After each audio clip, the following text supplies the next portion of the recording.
মধ্যরাতের কালো আধারে গোটা গ্রামটা ঢেকে গেছে। চারিদিক একদম জনমানব শূন্য, যেন কোনো কিছুর ভয়ে লোকজন সব পালিয়েছে গ্রামটা ছেড়ে। চারিদিকে শুধু রাতজাগা পাখি আর ঝিঝি পোকার ডাক ছাড়া আর কিছুই শোনা যাচ্ছে না। এরই মধ্যে গ্রামের মেঠো পথ ধরে সরসর করে চেন টেনে এগিয়ে যাচ্ছে একটা ভ্যান। তার মধ্যে 3 জন ছেলে বসে আছে, সঙ্গে করে কিছু থালা বাসনও নিয়ে যাচ্ছে তারা।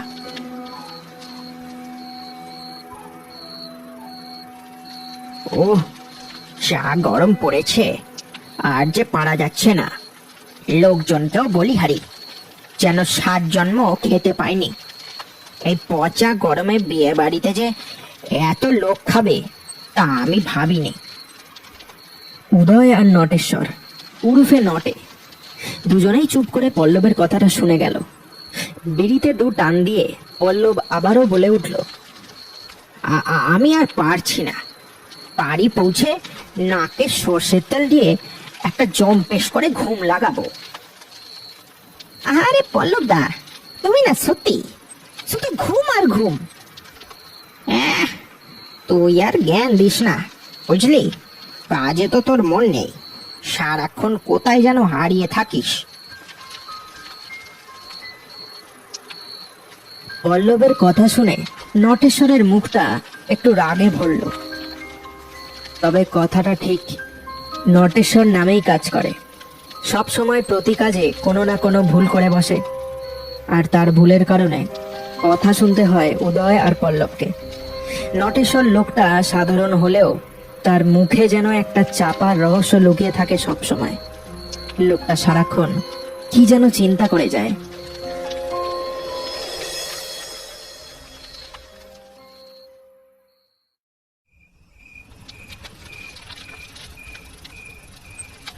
রাত প্রায় 12টা।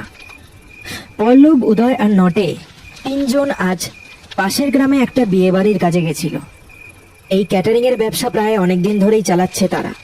খোদ জমিদার বাবু নিজে তাদের এই কাজটা দিয়েছেন, তাই তারা না করতে পারেনি।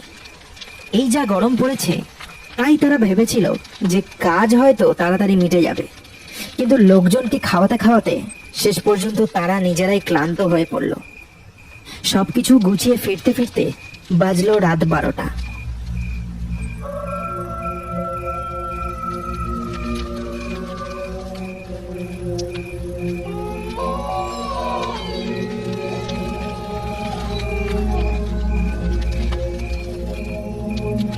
এই নটে, একটা জায়গা দেখে একটু দাঁড়াতো, একটু হালকা হয়নি। নটে একটানা ভ্যানের চেন টেনে যাচ্ছিল। উদয়ের কথা শুনে কোনো কিছু না বলে একটা ফাঁকা জায়গা দেখে ভ্যানটা থামিয়ে দিল।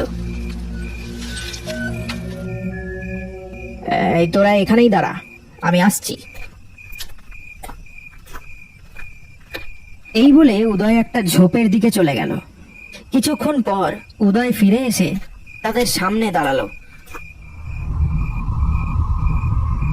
তার মুখটা ফ্যাকাশে হয়ে গেছে, যেন সে কোনো কিছু দেখে খুব ভয় পেয়েছে। কি রে উদয়, ওভাবে তাকিয়ে আছিস কেন? কিছু দেখে ভয়টা পেয়েছিস নাকি? আরে আর বলিস না, আমি ওই ঝোপের মধ্যে দাঁড়িয়ে একটু হালকা হচ্ছিলাম। হঠাৎ আমার কিছু হাত দূরে একটা কালো ছায়ামূর্তি দেখা দিল। অন্ধকারে যেন চোখগুলো জ্বলছে। ভয় আমার সবকিছু মাথায় উঠলো। পড়ি কি মরি করে কোনো রকমে ওখান থেকে পালিয়ে এই তোদের কাছে এলাম। আরে ধুর, কি যে বলিস না, সত্যি চোখে ভুল দেখেছিস। কোনো শিয়াল টিয়াল হবে হয়তো। যা যা, ভ্যান থেকে ঘটিটা নিয়ে চোখে মুখে একটু জল ছিটিয়ে নে। ক্লান্তিতে সব ভুলভাল দেখছিস।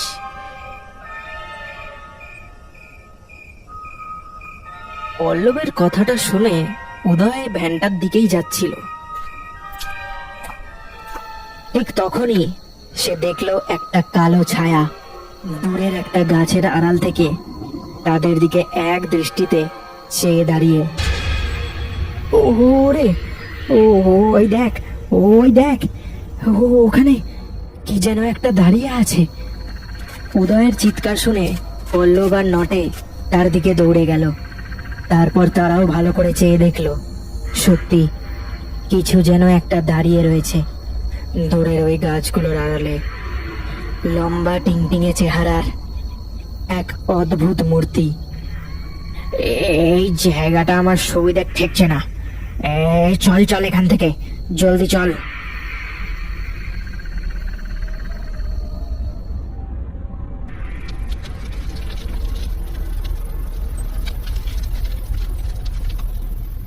গড়গড় শব্দে ভ্যানটা আবারও মেঠো পথ ধরে এগোতে লাগলো। সবাই কম বেশি হলেও ওই মূর্তিটাকে দেখে ভয় পেয়েছে। তাই সবার মনে ওই মূর্তির জন্য একটা চাপা ভয় কাজ করছে। আর তার প্রভাব খুবই স্পষ্টভাবে তাদের মুখের ওপর ফুটে উঠেছে। সবারই মুখটা ভয় ফ্যাকাশে হয়ে গেছে। হঠাৎ নটে ক্যাচ করে একটা ব্রেক কষে ভ্যানটা থামিয়ে দিল।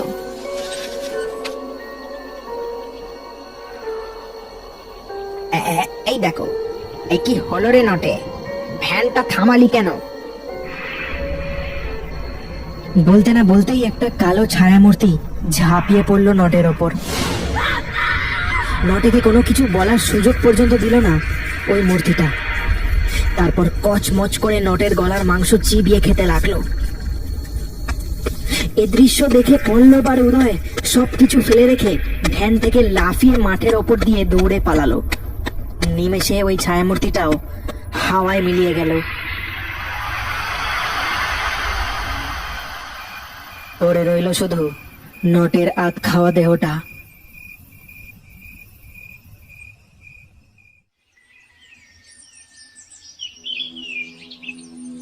পরের দিন সকালে পল্লব আর উদয় দুজনে একটা চায়ের দোকানে বসে আড্ডা দিচ্ছিল। কাল রাতে ঘটে যাওয়া ঘটনাটা নিয়ে তারা এখনো খুবই ভয়ে আছে। ব্যাপারটা ঠিক কি ঘটলো তারা কিছুই বুঝতে পারছে না। কি যে হলো কিছুই তো বুঝলাম না। ওটা কি ছিল বলতো? আর ওটা নটেকে ওভাবে আক্রমণ করলো কেন? চিন্তার বিষয় বটে, তবে নটে যে সুবিধার ছেলে না তা দেখলেই বোঝা যেত। ওর মুখের মধ্যে কেমন যেন একটা রহস্যময় ব্যাপার ছিল। কাজ রাঁধুনির করলেও হাবভাব মোটেও রাঁধুনির মতো ছিল না। সব সময় কেমন যেন একটা হম্পিতম্পি ব্যাপার ছিল ছেলেটার মধ্যে। তা একেবারে ঠিক কথাই বলেছিস। বেটা সব সময় কিছু একটা যেন লুকিয়ে চলতো। আর এখন এসব ভেবেই বা কি লাভ? ওর রহস্য ওর সাথেই তো চলে গেছে। হ্যাঁ, তবে ঘটনাটা এখনো কিন্তু আমার ঠিক হজম হচ্ছে না। চাইলে ওই ছায়ামূর্তি অন্য কাউকেও তো আক্রমণ করতে পারতো, শুধু নটেকেই কেন করলো? ব্যাপারটা ভাববার আছে বলতে হবে। আচ্ছা, মোড়ল মশাইয়ের কি খবর বল দেখি? বেশ অনেকদিন হলো লোকটা টিকি পর্যন্ত দেখা যাচ্ছে না। ওনার আবার কিছু হলো না তো? আমারও তাই মনে হচ্ছে। বয়স হয়েছে, রোগ হওয়াটা স্বাভাবিক। আর উনি যেই পরিমাণে হুঁকো টানতেন তাতে তো রোগ ওনার ওপর চেপে বসবেই। কথাটা বলা মাত্রই একটা লোক এসে দাঁড়ালো তাদের সামনে। দুজনেই তার দিকে তাকালো। লোকটা আর অন্য কেউ না, মোড়ল মশাইয়ের একমাত্র ছেলে পলাশ। আরে আরে পলাশ যে, এই তোমার বাবার কথাই হচ্ছিল এতক্ষণ। কতদিন ওনার দেখা পাইনি, তাই ভাবছিলাম হয়তো আবার ওনার শরীর টরীর খারাপ হলো না তো। পলাশের মুখে একটা থমথমে ভাব। তাদের কথাটা এড়িয়ে তার ভাবশূন্য মুখটা নিয়ে পলাশ বলল, নটেদা কাল রাতে মারা গেছে, তা আমি জানি।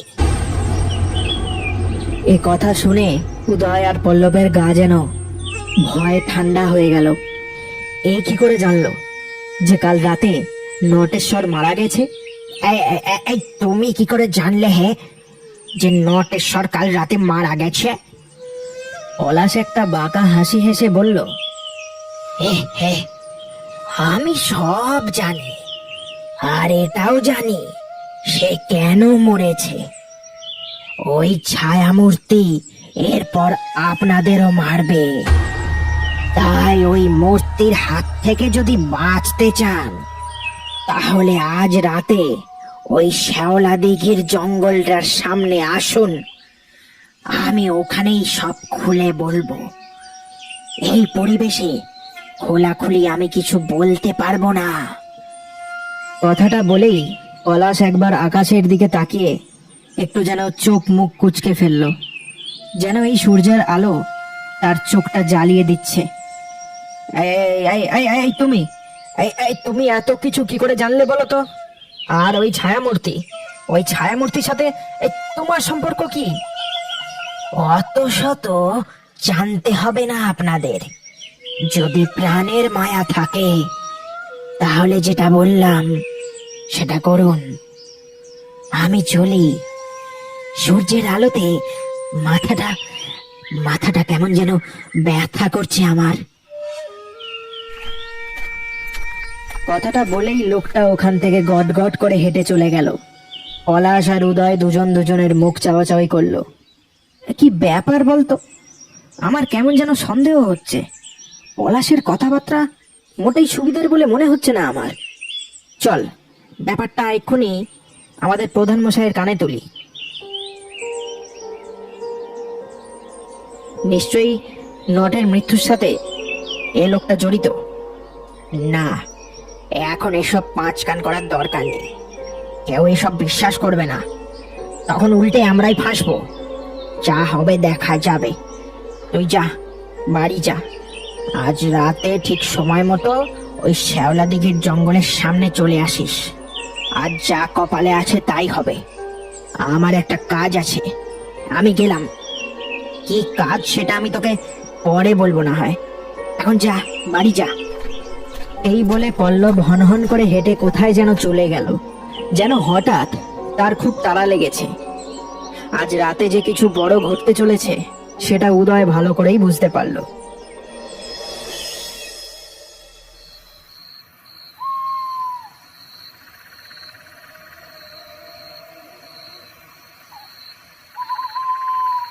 পল্লবটা কোথায় গেল কে জানে।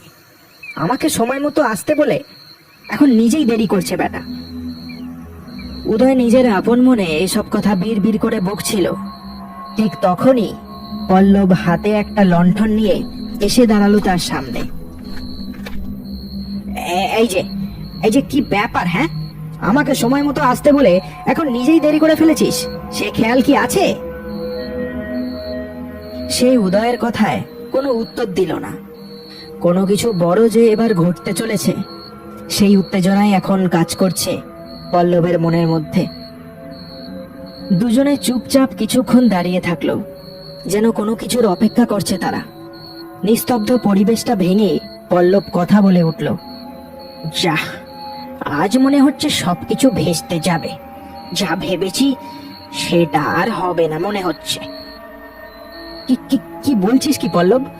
আমাকে একটু খুলে বলতো, আমি যে যাই কিছুই বুঝতে পারছি না। একটু পরেই সবকিছু বুঝতে পারবি, এখন চুপ করে দাঁড়া। পল্লবের মুখের কথাটা শেষ হওয়া মাত্রই মোড়ল মশাইয়ের ছেলে পলাশ এসে দাঁড়ালো তাদের সামনে। এই যে বাবা পলাশ, কি কি বলবে বলছিলে? এবার বলো তো দেখি। সবকিছু কেমন যেন জটিল হয়ে যাচ্ছে এবার। পলাশ আর কোনো কথা বলল না, একভাবে তাকিয়ে থাকলো তাদের দিকে। আমি সবকিছু জানি তুই কে। তোর সত্যিটা আর লুকিয়ে রেখে লাভ নেই। তাই নাকি রে? পল্লবের কথায় ফ্যাস ফ্যাসে আওয়াজে হেসে উঠল পলাশ। হঠাৎ তার মুখে একটা হিংস্র হাসি ফুটে উঠল। চোখের মণিগুলো ক্রমশ ছোট হয়ে ভিতরে যেন ঢুকে গেল। সারা শরীরটা চুপসে গিয়ে একটা জরাজীর্ণ কঙ্কালের মতো দেহর রূপ ধারণ করলো। পলাশের মূর্তিটা। তোর বুদ্ধি আছে বলতে হবে, তুই যে খুব চালাক দেখছি। তোর ঘাড়টাই আগে মটকাবো। ও ওরে বাবারে, এ যে ওই ভয়ানক মূর্তিটা। ও এই তো আমাদের নটেকে মেরেছে রে। ও বাবা, ওরে পল্লব, ও পল্লব রে, এ কি হচ্ছে রে? ভয় পাস না, এই মূর্তি আজ এখানে শেষ হতে চলেছে। পল্লবের কথাটা বলা মাত্রই মূর্তিটা হাত পা নেড়ে এগোতে থাকলো তাদের দিকে। থাম।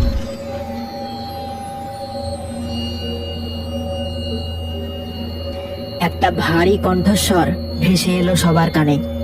মূর্তিটা এখন চুপ করে দাঁড়িয়ে পড়েছে, যেন ওই কণ্ঠের আদেশ পালন করছে সে। উদয় কিছুই বুঝলো না এসব কি ঘটছে।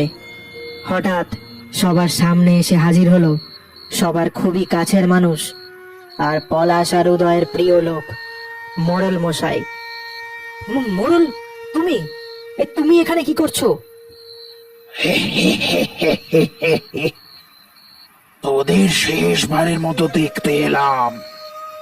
আজকের পর থেকে তোরা আর কোনোদিনও সকালের সূর্য দেখতে পাবি না। আজ রাতটা হবে তোদের শেষ রাত। পল্লব শুধু সঠিক সময়ের অপেক্ষা করতে লাগলো। কি ঘটতে পারে তার যেন সব আগে থেকেই জানা আছে। উদয় আর থাকতে না পেরে মোড়লকে পাল্টা জবাব দিয়ে বলল, এ কি বলছেন মশাই? আপনার কি মাথা খারাপ হয়ে গেল নাকি? আমরা তো আপনার আপন জন, আপনি আমাদের মারতে কেন চাইছেন? ভারী গলায় মোড়ল বলল, কাল রাতে ঘটে যাওয়া ঘটনার জলজ্যান্ত সাক্ষী হলি তোরা দুজন। তোদের আমি সত্যি মারতে চাই না, কিন্তু না মারলে যে তোরা সব সত্যি ওই প্রধানের কানে গিয়ে তুলবি, তখন আমাকে যে আবার জেলের ঘানি টানতে হবে। এতক্ষণ চুপ করে দাঁড়িয়ে দাঁড়িয়ে সবকিছু দেখছিল পল্লব। এবার সে কথা বলে উঠল, তার মানে এই ছায়ামূর্তিকে কাজে লাগিয়ে গতকাল নটেকে তুমি মেরেছো? বাহ বাহ, অনেক কিছুই দেখছি জেনে গেছিস আমার ব্যাপারে। তোর ব্যবস্থা দেখছি আগে করতে হবে।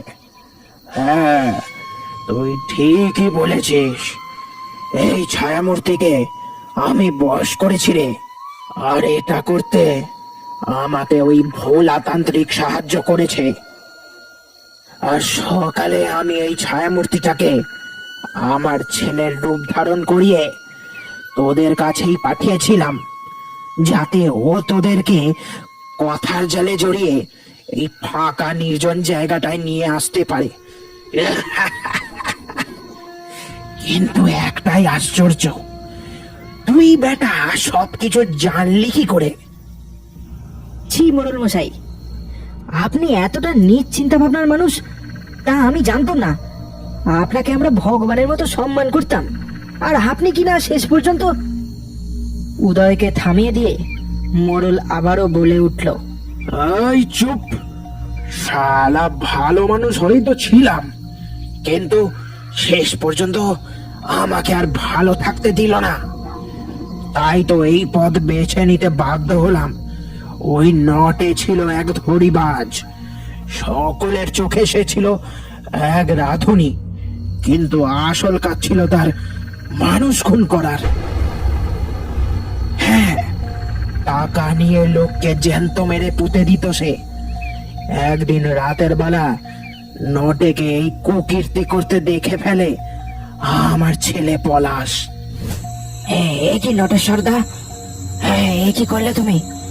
এই লোকটাকে এভাবে মেরে ফেললে? চুপ, একদম চুপ। এ কথা যেন পাঁচ কান্না হয়, তাহলে তোর নড়িটাও। না না না না না, নটেদা, তুমি একদম ঠিক করছো না। আমি আমি বাবাকে গিয়ে সবকিছু সবকিছু খুলে বলছি। তবে রে, তোর এত সাহস, আমার সাথে পাঙ্গা নিবি? এই নে তবে।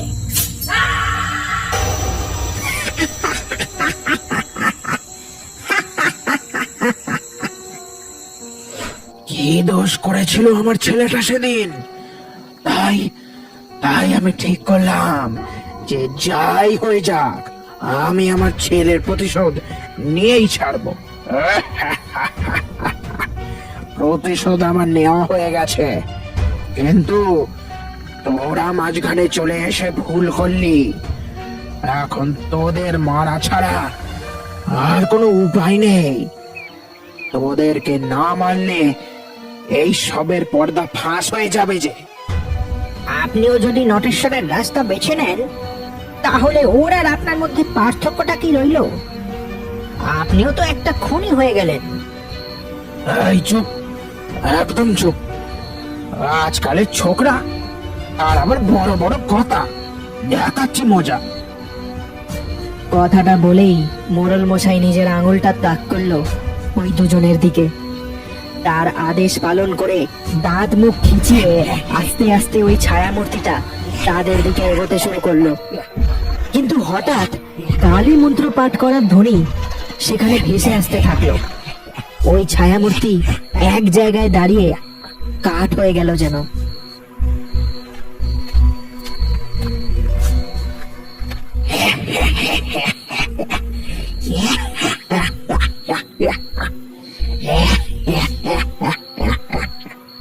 আর এক পায়ে গেলে তোকে এক্ষুনি জ্বালিয়ে ছাই করে দেব। কথাটা বলে তান্ত্রিক মনের মধ্যে কি যেন বিড় করে বলল। মূর্তিটা যেন ঠিক তখনই তান্ত্রিকের আদেশ পালন করার জন্য রাজি হয়ে গেল।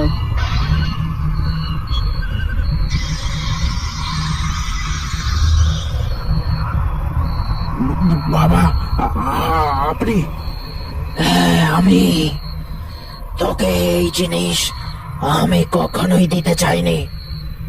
তুই সেদিন জোর করে আমার থেকে এই জিনিসটা হাতিয়ে নিয়েছিলি।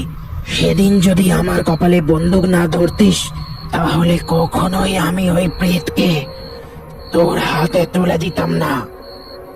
দোষীরা দোষ করলে তাদের শাস্তি দেবার অধিকার শুধু ওপরওয়ালার আছে। তুই কে হে শাস্তি দেবার? তুই এই জিনিসের অপব্যবহার করবি তা আমি জানতাম। হ্যাঁ, মানছি, তোর ছেলেকে ওই শয়তান নটেশ্বর হত্যা করেছে। তাই বলে তুই যে নিরীহদের ক্ষতি করবি, এ আমি হতে দিতে পারবো না। তোদের সবাইকে এক্ষুনি সাহায্য করব। এই, যা যা, এদের শেষ করে ফেল। মোড়ল কথাটা ওই ছায়ামূর্তিকে বলল, কিন্তু মূর্তিটা হঠাৎই মোড়লের দিকে ঘুরে দাঁড়ালো। চোখের পলক ফেলা মাত্রই মূর্তিটা তার বড় বড় দাঁত বের করে মোড়লের ওপর ঝাঁপিয়ে পড়ল। বাতাসে ভেসে গেল এক করুণ চিৎকারের প্রতিধ্বনি। মূর্তিটা মোড়লের মাথাটা কামড়ে খেয়ে ফেললো। তারপর মোড়লের আধ খাওয়া দেহটা ফেলে রেখে হাওয়ায় যেন ধুলোর মতো মিশে গেল।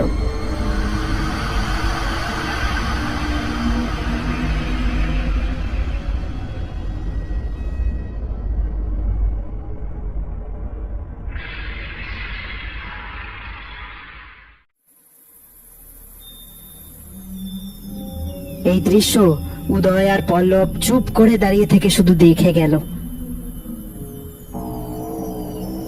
আর ভয় নেই। ওই ছায়ামূর্তি এখন চিরকালের মতো এ দুনিয়া ছেড়ে চলে গেছে। আর কোনোদিনও ওই পৃথিবীতে ফিরতে পারবে না। পল্লব যদি সঠিক সময় আমাকে সবকিছু না বলতো, তাহলে হয়তো আজ একটা বড় বিপদ ঘটে যেত। মোড়ল নিজের ছেলের মৃত্যুর শোক সামলাতে না পেরে এই সবকিছু ঘটিয়ে বসেছিল। মনে এক রাশ প্রশ্ন নিয়ে উদয় বলল, সে সব না হয় বুঝলাম, কিন্তু এই সব কিছু পল্লব তুই কি করে জানতে পারলি বলতো? কাল সন্ধেবেলায় আড্ডা দেবার সময় সব কিছু খুলে বলবো তোকে। এখন বাড়ি ফেরা যাক।